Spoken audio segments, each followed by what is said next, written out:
Hello and welcome everyone. After I've now gotten through with my cold, it's time for us to continue our series on MoGraph tools. Today we are going to take a look at a small and seemingly insignificant tool, the tracer. The name implies that it creates trails and paths. Let's elaborate and take a look at the options it provides. Today's first item on the list is the Connect Elements mode. To show you that, I have created a simple cylinder primitive. It has caps and fillets, and to allow you to better keep track of what I'm doing, I've also created a cloner that uses a simple sphere to illustrate where the vertices of this cylinder are. You can see that when I change parameters of the cylinder, my cloner will update accordingly. For the time being, I've disabled my tracer. So let's turn it on again. You can see that the tracer somehow connects the vertices. However, to actually see something, we have to put our tracer inside a SweepNURBS object. The tracer object itself acts like a spline, and as you know, splines don't have any volume, so we wouldn't see anything without that. What we have on screen admittedly doesn't look very impressive. We could have created something similar by simply selecting edges and converting them to splines. Since we would have to do that manually, it would still be a lot of work. There's also a noticeable difference to what you get when using the tracer. To be able to see that, we need to hide our cylinder. You can see that indeed all our elements are connected and not just a few select edges. Of course, our tracer will still update as we change parameters of our cylinder. The generation of the spline info can be controlled in a few ways. You have options to choose from different spline types. On polygonal objects, such as our cylinder, of course linear interpolation would be ideal, as it creates one segment for each edge. Still, since we are using rather low resolution geometry, we can't use other interpolation methods to our benefit. Because all spline controls are identical to normal spline objects in Cinema 4D, you can also close the spline. How much sense this makes for a real-world application is for you to decide. As I have shown you, whenever we change a parameter of our cylinder object, our tracer and cloner update accordingly. But what happens when we are deforming our geometry? That is something the tracer does not handle yet. I have attached the MoGraph Displace Deformer to my cylinder, and while the cylinder itself and my cloner object that represents the vertices update just fine, the tracer doesn't react to that. To make it play nicely and update just as well, we need to convert our cylinder to real polygonal geometry. So just hit the Z button on your keyboard and you can see that now everything works as expected. Another interesting use, and probably the reason why the tracer was put there in the first place, is to create connected arrays of clones. Using a few cloners, I have created something that could represent a distribution network. All you need to do for that to work is to assign any number of cloners and other objects to the tracer. Then simply choose Connect All Objects. Because a cloner itself already represents a number of objects, there are a few options for you to choose from how the tracer shall handle them. First and most importantly, you have to tell it which cloners you actually want to trace. Either you use all cloners or you use cloners from a certain level. It can quite well be that in some situations you have nested cloners, but you only want to create trails on the lowest level. In that case, you would choose clones of clones. In our example, we are using immediate clones because our symbols representing all parties involved in such a distribution network are on different levels. An important option to watch out for is the Include Cloner option. This will add an extra tracer step for every axis of a cloner. If you don't want that, just turn it off. In our scene, we do not care much about it, because unfortunately the tracer object does not provide something like a real network or explorer mode that connects objects on different hierarchy levels using beams that originate from one point and only extend to another point. Somehow, all our clones are always going to be connected to each other, so it will never be a proper representation of our network anyways. You can clearly see that we are cheating when you switch the tracer to linear interpolation. This will create a series of connections that doesn't really make sense, and on top of that intersects with our coins. So it is a fair conclusion to say that all we are doing here is create a visual distraction by using Bezier interpolation to connect our elements. It may not look perfect, and it may not represent anything whatsoever, but at least it looks interesting. And that's what counts in our business. Of course, if you have a client that insists on factual correctness and precision, that's not going to help you much.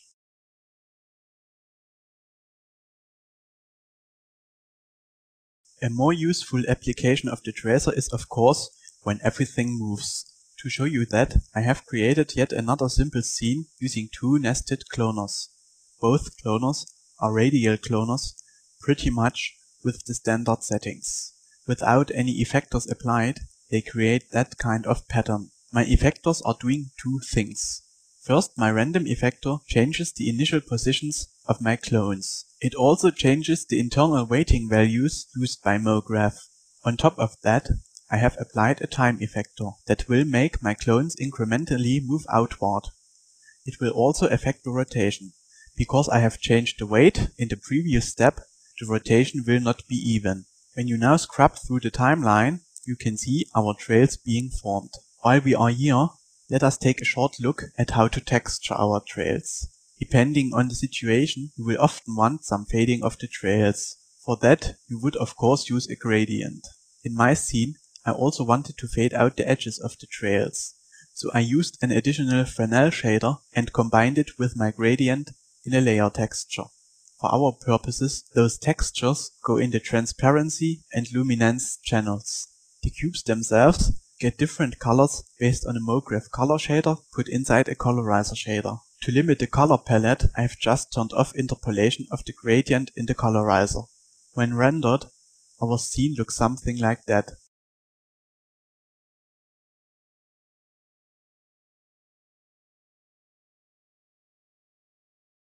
Just as you can connect cloners and clones, you can of course connect all other object types as well. This can be particularly useful when you try to simulate things such as dangling ropes and wires. The scene I have created is pretty simple. It only uses 3 nil objects. Those 3 nil objects are put inside the tracer as a reference. Again, our spheres are only there to show you where our nil objects actually are. I'm using nil objects here because I want to maintain flexibility. The nice thing when using nil objects is that you can add any other object you choose just by dropping it inside the hierarchy. This is especially useful when you need to recycle your scenes or change them later on. By moving the control objects around and animating them, you can create the illusion of dynamic behaviors. Since the only tool you really need is the tracer, and it takes care of everything else automatically, you do not need to mess around with PLA animation, nor do you need other modules such as Mocha or Hair, and you even don't need the slightest bit of Expresso to attach your object to spline points. This is one of the moments where the simplicity of the tracer beats every other tool. Allow me to make one last comment. Of course, the tracer respects the order in which you are assigning the objects to it. If you are having problems in that you are getting wrong connections or get loops in your splines where there should be none, you can always try to rearrange your list.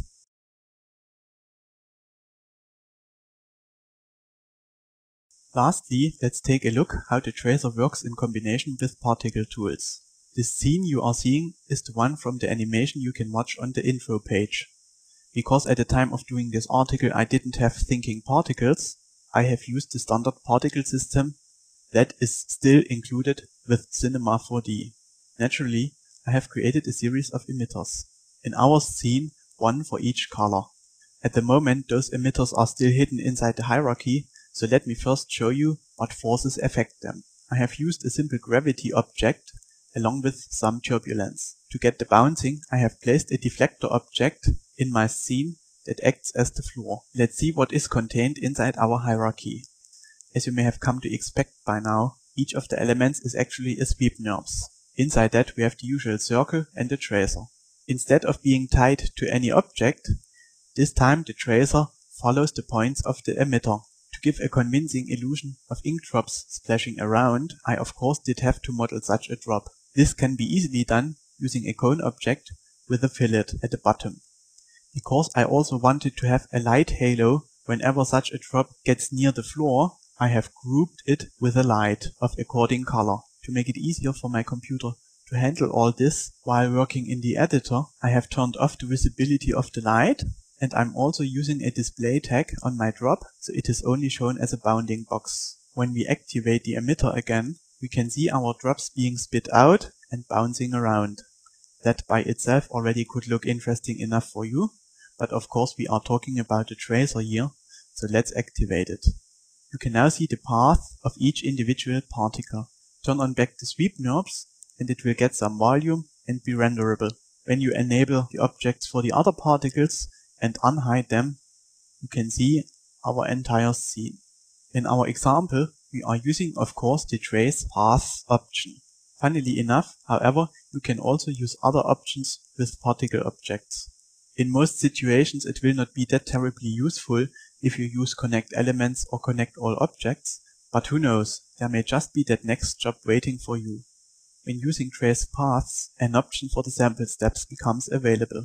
If you increase the number there beyond 1, you can in some situations improve the look of your trails. For instance, if you have a particle system that moves very fast, your particles will travel a large distance between two frames. This will make the resulting path very straight, even if you use Bezier interpolation. By increasing the sample step, the tracer will gather extra info in between those frames, which will give you a nicer curve in that case.